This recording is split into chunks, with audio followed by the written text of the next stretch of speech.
First of all, do you know what UNESCO is? I hope. Is there anyone who have never heard of UNESCO? Okay, very briefly, UNESCO is a specialized agency of the United Nations in education, culture, and science. And in 3 sentences, actually, it's a kind of network platform of nations, but not only government people, but philosophers, scientific people, educators. They all get together around the same table to discuss the issues which may go beyond the national borders. So we believe that this is also a way to look for this lasting peace, which is actually our mandate of UNESCO. I will come to that a bit later.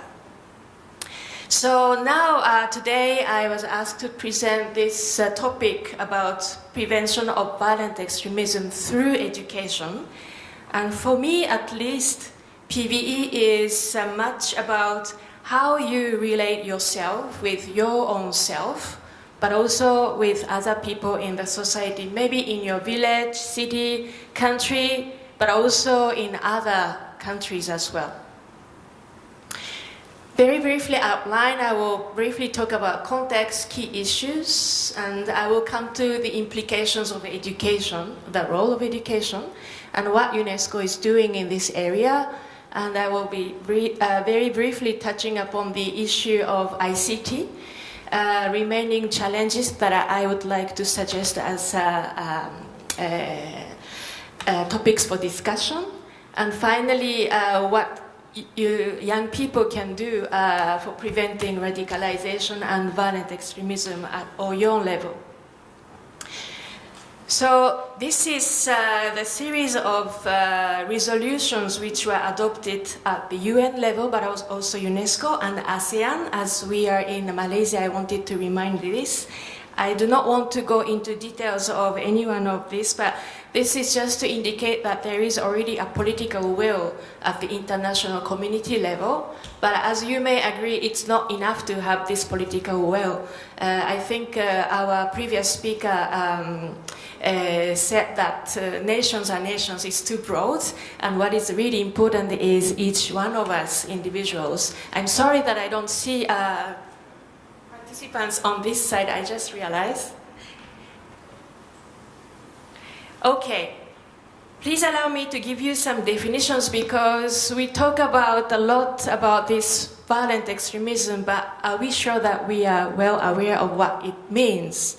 So first of all, extremism, this refers to any attitude or behavior outside the norm. So someone defined this norm, and we have to be very critical, actually, who defines what is acceptable or not as the norm. So let's keep that in mind. And then violent extremism. This means beliefs or actions of people who support the actual use of violence to achieve ideological, can be religious, it can be also political goals.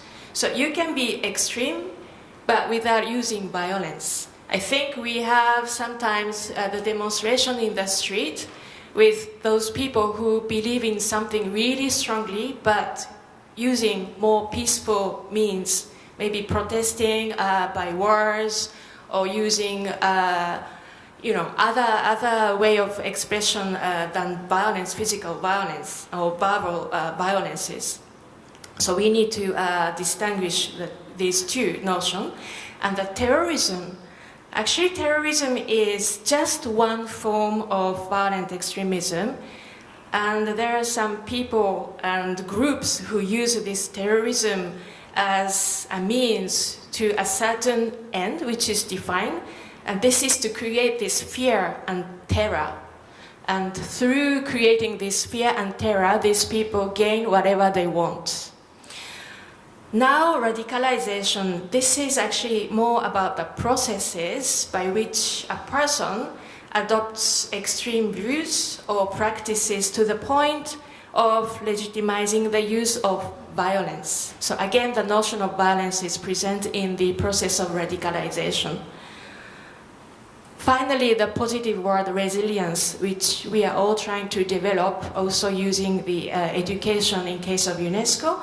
This is about the ability to resist or not to adhere to views or opinions to describe the world really in an exclusive truth, because this can actually allow people to legitimize hatred or the use of violence. Some key issues. We may agree there are many different paths to radicalization depending on individuals. And we also observed that individuals which have really high level of education or income, they also can be radicalized. And it's really regardless any religious or political background. It can affect anybody. This is very important. As I said in my previous slide, there are some different trajectories towards the radicalization, which can be violent but also non-violent. And we may have some common root causes. I will come to that in the next slide. And what education can do then. So these are the major root causes that we are often discussing. It may include presence of armed conflict in your living environment, political oppression, group grievance, tensions which related to diversity in populations. Actually, it's often accelerated by the influx of migrants or refugees. Structured discrimination, maybe in the constitution, in the laws, in the systems. Marginalization, any experience of injustices, and very important, economic stagnation. Actually, many young people nowadays, we know, they suffer from really high rate of unemployment, and these people do not really believe in their life and in the future. And what role can education play in that case? Okay, so these are our thoughts from UNESCO's point of view. Education is something which can help to create the conditions that make it really difficult for violent extremism ideologies to penetrate in our life. And education can also develop learners' resilience to violent extremism messaging. And this is because schools are the places of socialization. You frequent your peers, other students and teachers, many people around the schools, and through these interactions you actually develop your critical skills just as a member of society. So this is very important to look at the schools, what's going on. Education can act at 3 levels. We believe maybe 3 levels, which are learners, teachers, and the broader educational community. First of all, learners should have some background knowledge on the violent extremism, what we mean by this expression. And there also is a need for children and young people to be aware of the root causes of extreme violence, as I suggested in my previous slide. And the recruiters target actually these vulnerable populations which are affected by different causes such as injustice, social injustice, exclusion, and so on. So this means what we teach in classrooms using textbooks, curriculum, teachers' abilities that have quite a direct impact on violent extremism, actually. If we really reorganize it and we prepare it well done, we can make some differences even in the classrooms. Secondly, teachers can be really key influencers. I don't know, maybe some of you are teaching or maybe educating in a different settings, not necessarily in schools, but at the community level. Since education has the potential to shape minds and personalities, teachers can have a direct impact to strengthen students' resilience to any discriminatory or violent narratives, modeling values of respect and trust. So it's a huge responsibility for teachers and educators. They really have to be the role model to represent these good values of respect and trust. So therefore, they should be trained how to address these issues in the classrooms where many things happen, how to deal with the relationship with themselves, with students, but also between students. Teacher also should be trained to identify any learners at risk, but this without failing into creating any stereotype images or misreporting, because if this happens, this may lead to really serious consequences, not only for learners, but also families and schools, and even at the community level. So as you can imagine, the role of teacher is really critical as well in this PVE through education business. Finally, the broader education community, meaning families and youth organizations, religious but also non-religious communities and so on, they also have a key role in shaping learners' minds and once again their attitudes and their resilience towards violent extremism narratives. When these violent extremism narratives are widespreading all around, online, for example, including hate speech, conspiracy theories, fake news, we really need to increase cooperation between education community, but also with media professionals, really to work out this media and information literacy. And we believe that the target is not only those who are at risk of radicalization, but everyone in society, so that we can all embrace this diversity and promote inclusion and dialogue.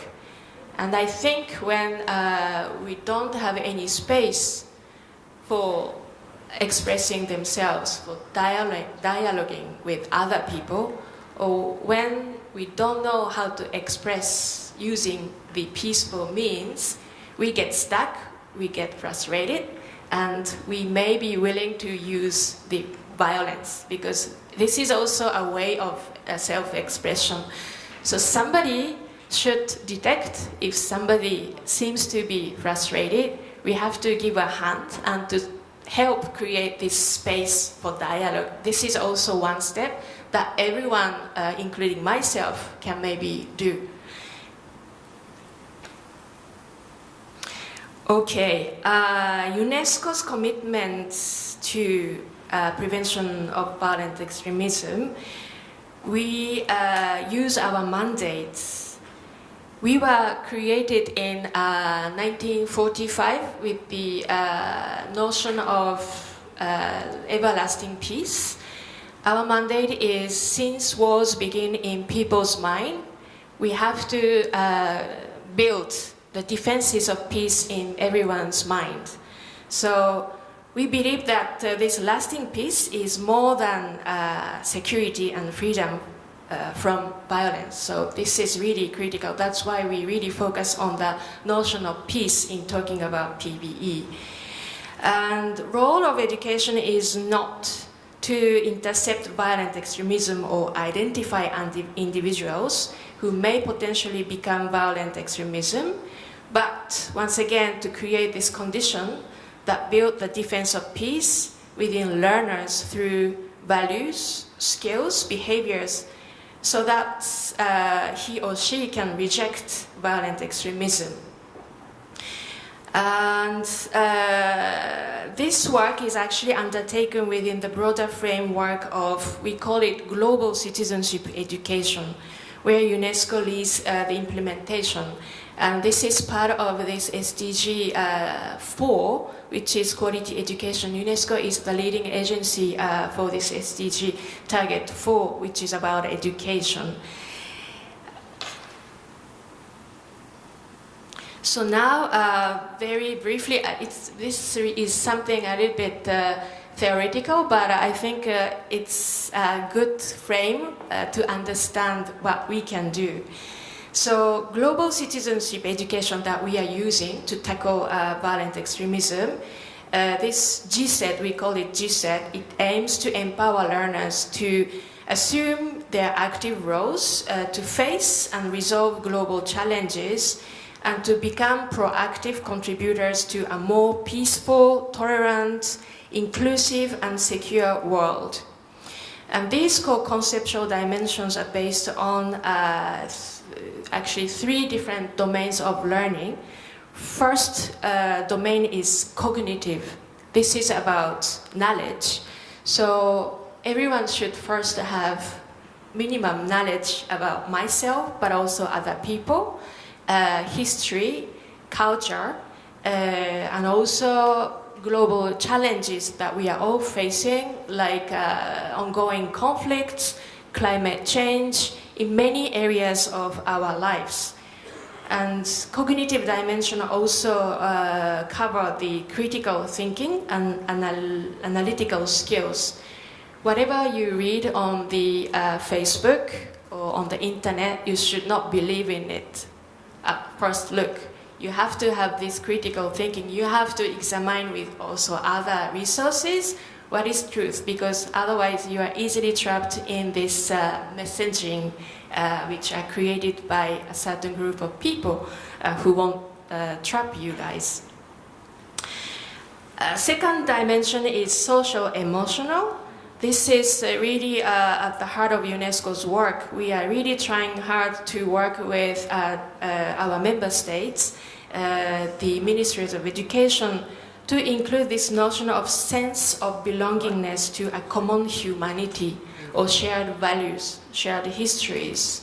Of course, we belong to our small community, to our country, but first of all, we are all part of the humanity of one family.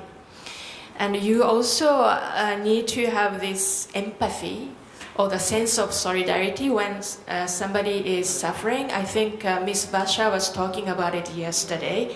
You really have to have this willingness to help. Not only knowledge, but also with this good heart to want to help other people in troubles or in difficulties.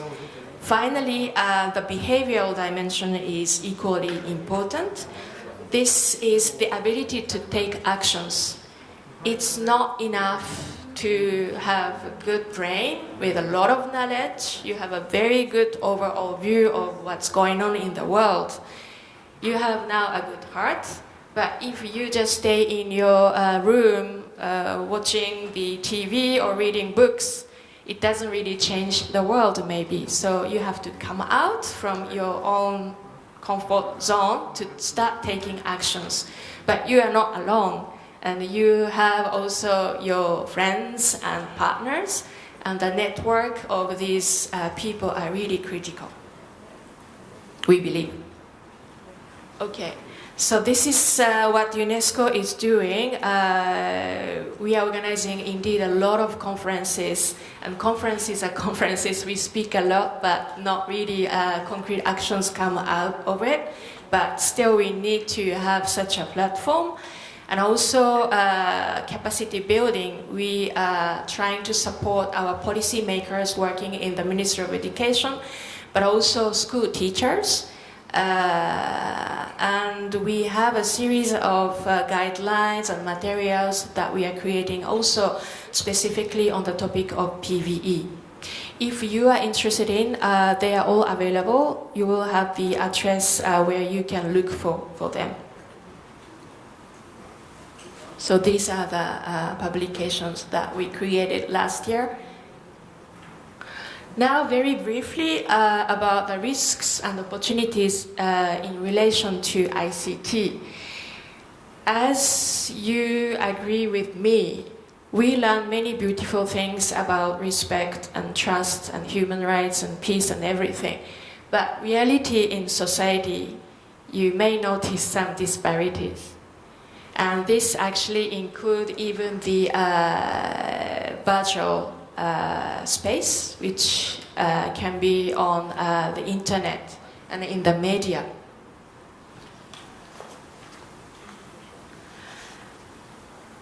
And violent extreme groups are ever more effective in using this space of internet and social media to promote hatred and violence, because they know that there is the place which has not yet really controlled or monitored. So there is a huge opportunity actually for them. So we are also trying to look into this digital space to ensure the quality of discussions going there. And also the prejudices or hateful, biased information messages, these things can be easily accelerated by technology, ICT. So we really also have to catch up with this very rapidly growing ICT each time to find solutions how to protect ourselves and young people. But at the same time, ICT is an opportunity. If it's correctly used, it can really be a tool for young people, especially to promote this notion of tolerance and solidarity. And you can really meet and work together with those who may not be in front of you, but also the people in other locations. Okay, so my time is up. I may skip many of the things, but I hope you can get the slides. One thing which is really critical for UNESCO, we believe that we have to give youth, young people, opportunities to have hope for the future and empower them with opportunities for learning, but also employment. It's really important. Finally, I would like to end my presentation with this slide, so for you to reflect upon throughout the conference.